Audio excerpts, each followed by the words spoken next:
Now, you all know that Sheldon Adelson puts a lot of money into politics. He's the guy that put in tens of millions of dollars to back Newt Gingrich in 2012. When that failed, he put tens of millions of dollars more in Mitt Romney, trying to buy the election for Republicans. Now, he's apparently involved in an effort in Florida on Amendment 2, which would legalize medicinal marijuana. Florida would be the first state in the South to do that, which is already amazing, right? Well, luckily, him getting involved shouldn't matter at all, because look at these poll numbers. As recently as May, support for medical marijuana was strong in Florida, reaching almost 90% in a Quinnipiac poll. So this is not going to be an issue. Amendment 2 is going to pass. I mean, you don't get much better than 90%, right? Well, that was back in May. Let's fast forward to around election time. But that support has steadily declined since, Huffington Post explains, reaching a low of 48% in October. He took 40 points off that number. Jesus Christ, how the hell did he do that? Well, he did it with money in politics. So what you don't often see is the result of the money in politics. You hear about it. So how did they destroy this amendment that people of Florida were overwhelmingly in favor of? And that makes perfect sense. And it's for debilitating diseases. It's not for like, oh man, I kind of had a twitch in my back. It's for if you've got late stage cancer, AIDS, etc. It was a very specific amendment. How did he do it? Well, he did it by buying ads and tricking people. So this is one of the ads that's running in Florida. Doctors, sheriffs, and Florida newspapers are saying the same thing. Vote no on 2. I'm a doctor. This is my prescription pad, and you won't need it to legally buy pot under Amendment 2. Amendment 2 isn't what it seems. Its caregiver provision gives legal protection to marijuana dealers, even felons and drug dealers. 7 former Supreme Court justices warn Amendment 2's caregiver loophole could protect drug dealers from prosecution. Amendment 2 is a trick. It's written to make you think pot will require a prescription. The Florida Medical Association calls Amendment 2 a public health risk. Under Amendment 2, marijuana would be sold in pill mill style pot shops, unapproved and unregulated by the FDA.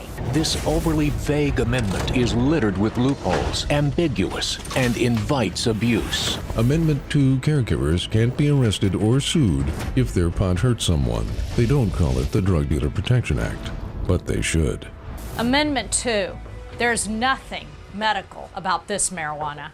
Vote no on Amendment 2. Vote no on Amendment 2. So that's a couple of their ads put together. And at the end, you go, oh my God, they're going to let a swarm of drug dealers come into Florida.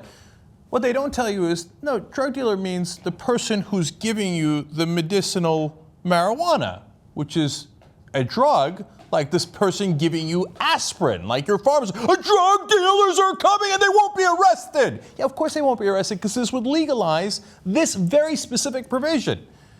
And it goes on with the lies and the deception. It is not FDA approved. Of course, marijuana is not approved by the federal government. Different states are saying, hey, you know what? We're either going to legalize recreational marijuana, as Colorado and Washington did, or medicinal marijuana, as a majority of the states have. So this is a perfectly normal provision, and it's exactly what's passed in the other states. It's actually even not as expansive as what is passed in other states, even in regards to medicinal marijuana.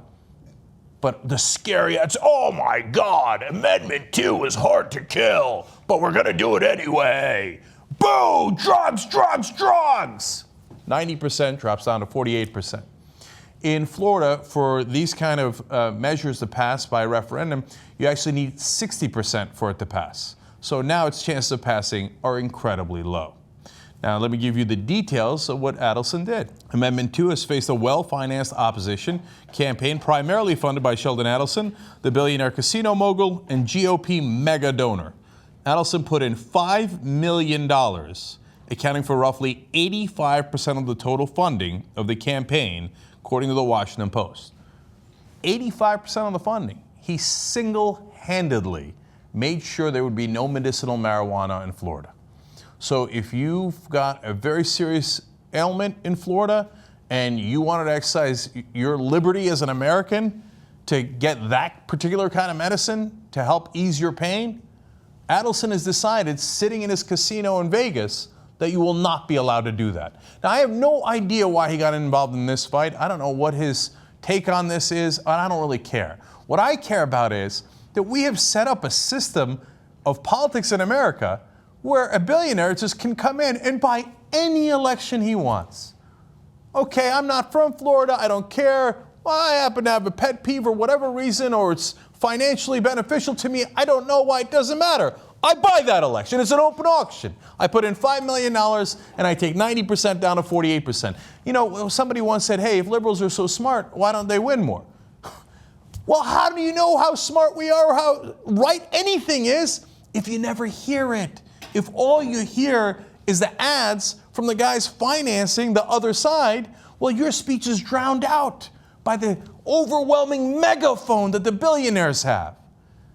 It's insane to make this legal, to say that you can go around and buy any damn election you want by tricking everybody. And ironically, in the middle of that ad, they say, Amendment 2 is a trick. No, the ad is the trick. So now the good people of Florida will very likely not have medicinal marijuana. And if you get sick and you need to ease your pain, take it up with Adelson. He doesn't care. He's going to make sure you don't get that medicine to help you. Here's the medicine our democracy needs. wolf-pack.com.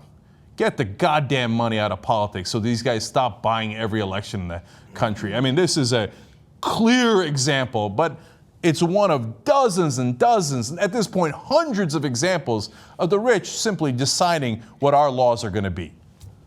Democracy. This isn't a democracy.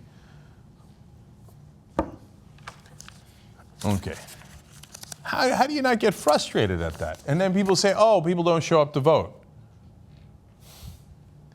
Yeah, because we have this fucked system, right? 90% to 48%. That's what $5 million buys you.